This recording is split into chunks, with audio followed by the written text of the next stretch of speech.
Are people really motivated from feeling the sense that our liberties are being taken away from us? I think they are. I think they're Yamhill County tends to be very conservative, especially the Republicans here. And so we really want to have our children have the same freedoms that we have, right? Both fiscally and socially, the same freedoms, and not to lose our rights because somebody's wanting something different, or everybody wants free stuff. I'm sorry, but that's not what really works long term. That really just traps people. People need the freedom to make their own decisions for their family, and they need opportunity.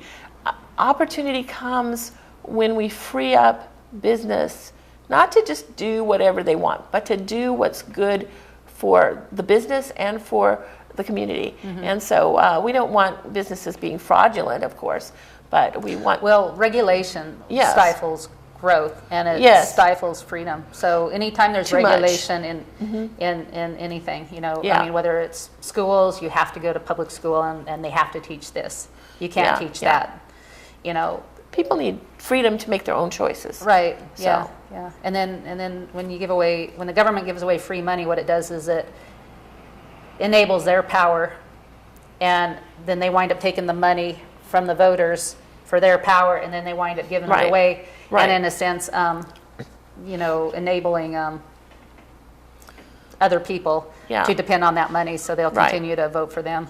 And yes, I think that people, if they really look into their heart, they want to be able to work hard for themselves, provide for themselves. I think that's what really works well for people to make a good living for their family, and also work is healthy for us. And so I think when we trap people into welfare positions, it doesn't really help them. It just enslaves them into a position that they can't get out of. Yeah, and I can talk about that because I grew up in a single parent home, my mom, and she worked harder than heck, and she still had to do welfare, and we had to do food stamps and things like that, and it was a depressing situation. Yes. And it didn't help. And at some point, actually, I just want to say this too. I might have been 14 or something. I asked my mom, I said, can we try to get off of this? It's embarrassing. I don't want to feel like the government is giving us free things. And and I'll tell you, she took that and she absolutely did just that. And it wasn't long that she, and we still struggled a lot. But by that time, I was able to work, at 15 or 16. But when I was working, I didn't want anybody taking my money and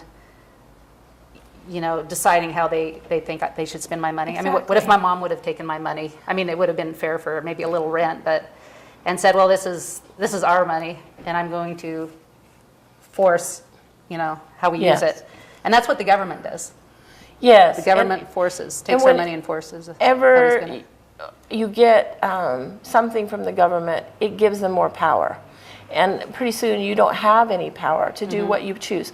Because if they're giving you money, they should have say over you, right? Well, that's the way it works. And so eventually you have no freedom left because they have all the say. Right. So we don't want to empower the government to make decisions for us. We want to empower people to make decisions for themselves. So.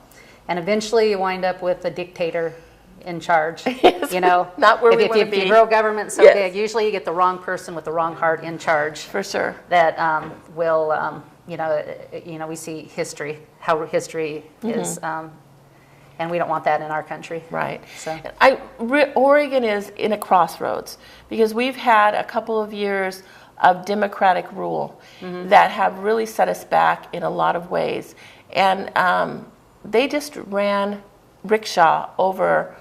The Republicans couldn't do nothing to stop it. In this 30-day session, right? In the 30-day and in the previous session as well, because we had no power in the legislature to say no. And who's going to be hurt is the businesses. And when the businesses are hurt, the small business, I'm not talking about large businesses, because we give them all kinds of stuff, but the small business are really hurt, and they're the backbone, and they're the ones that give out the jobs. And when we hurt the small business, we hurt the little person. Yep. I say the millionaires and billionaires are going to be able to afford the $15 an hour, and they'll also be able to afford Obamacare. Yes, and they'll just cut people out of their payroll, and they'll afford it, and they'll still have their mansion, and they'll still have their boat. But the little guy will go out of business, and all his employees will have to go look for jobs where there are none. Yeah, and that's unfortunate. Well, if you go to socialist countries or communist country, because socialism is communist-like. And socialism is just one step away from communism. So it's just, it's from here to there. It's just a process until you finally get there. But you go to communist countries, and it's the millionaires and billionaires, and then everybody else is lower class. And why anybody? The only reason why anybody would sign up for that is because they don't know any better. Because who wants to be poor? Everybody will be poor. They think they're really going to get an equal piece of the pie, but all doesn't work that way. The socialism does is make less pie, and then give everybody a smaller slice. And so, except for those in power, get a big slice. But those not in power have to wait in bread lines, and that's just not what we want. So that's why we invited all these candidates to our forum, because we really want. Yeah. All right. So let's get to that. We were talking about how they in the state legislature they just went and the executive branch with Kate Brown right now. Yes. So we want to get her out of office and elect a governor. So who's going to be at the forum? And what's if you can say anything about any of the people? So I know that we have. Can I kind of look at my little list here? There we go. Sorry, I'm going to have to put on my glasses. I'm not. So we'll share it. We did have a couple people that weren't. One person that wasn't able to come with the governor's race, and that's Alan Alley. Is not able to come, but Bruce Cuff, Bob Niemeyer, and Bud Pierce are all going to attend. Okay. And then we also have invited several from the U.S. Senate race. Oh, let's just talk about the governor. Just the governor, okay. Just real quick. We'll just kind of go over each thing. So. Okay. So Alan Alley, I'd recommend people don't vote for, if I can say that.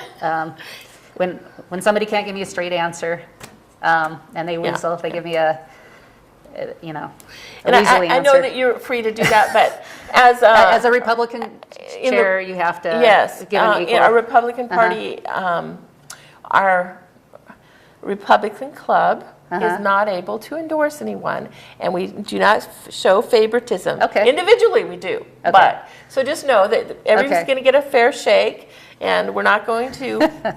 Our questions are the only way that we're going to. Determine, then you get to decide at the voting booth. Okay, at the forum, go to the forum, and you can find that out. Yes. That's just my personal experience. And that's Bruce Cuff, again, you can't favor one or another, but he has been a guest here, and he seems great. So that's who I am personally endorsing. And but he'll be there, and then Bud Pierce and Bob Niemeyer. Is there anything you can say about those two? Not much yet. I did get to hear Bud Pierce at the Coast, but I really and Bob Niemeyer, I've heard him before, and he's very conservative. Yeah, that's true. Yeah, but that's all just those. I have only heard those two. I heard a little bit from Alan Alley at the Coast, but it was very brief. So, but again, I can't take sides. I'm just here to give you information and. Let you hear the candidates for yourself. And what I do too, just I think as you do personally, but I mean I look at the if they're honest, and then I look at their values. Yes. And then I go from there. So when I try to get people on the show, I can't get everybody on, so I try to pick somebody that really shares the Your values. the conservative values. Yes. You know, so And I appreciate that. So yeah. and I share some of those same values, but again, I'm yeah. I'm not endorsing anyone, and our club will not endorse anyone. Okay. We just want everyone to be heard, and then And that's for fair, people to- because in that way people can Right. kind of look for themselves. right. And that, yeah. So we might ask some pointed questions. Okay. So here on the top, U.S. Senate. Yes. I don't know about the three. We have Mark McCallahan. Yes. He was on here. I like him. Sam Carpenter, Dan And Lashover, and unfortunately, Faye Stewart isn't able to attend. Okay. And Sam Carpenter has only given us a maybe. So for sure, we only have Mark Callahan and Dan Lashover that are definitely coming. So so you'll be able to see a contrast there. And you know, I don't know if Sam will make an appearance or not, but unfortunately, Faye has a long way to go, and he could not come. Okay. So Mark won my respect when he was interviewed by the Willamette Yes, Weekly, yes. and they kicked him out for standing up for another fellow Yes, candidate there, because yes. they were being really disrespectful. yes. And he's a conservative, and you Man know, of convictions. a man of conviction, bold and courageous, which is important in politics. So, is there anything you can say about any of the other Well, I ones? have met Mark, and I've heard him as a candidate before, and has a very strong voice. I haven't met Sam, and I've met Dan.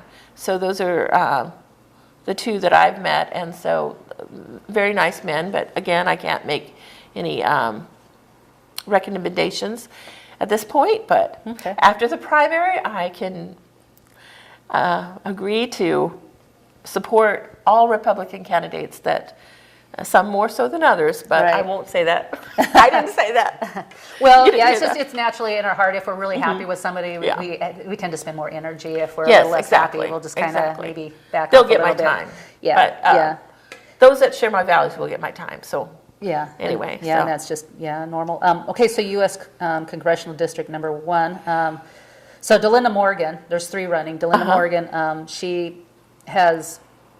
When I tend to be very loyal, and if I endorse somebody, you know, let's say another time period, if I see they're still walking that straight narrow path, and they're still, you know, doing, I'll continue to be loyal. I'm just kind of that way. I'm a loyal person. Yeah. I don't see any reason why I shouldn't endorse her.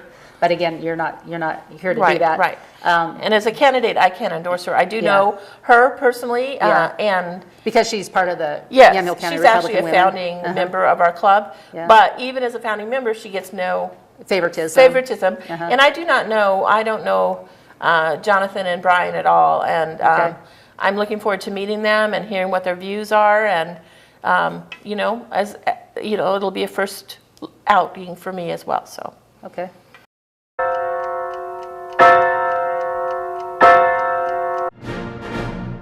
There aren't too many outlets where you can hear in-depth spiritual issues alongside conservative politics, where we can make a difference to those around us and our country. It's brought to you at a cost that's worthwhile, yet I'd like to do more. On 11thhourpolitics.com, you can buy books and videos that will advance this cause. There's delicious chanterelle tea containing vitamin D, proven to dispel depression. We have an art gallery and options to produce your own commercial or have us do it for you, along with other projects. It's only through a co-op that things get accomplished. I hope you will join me in this mission.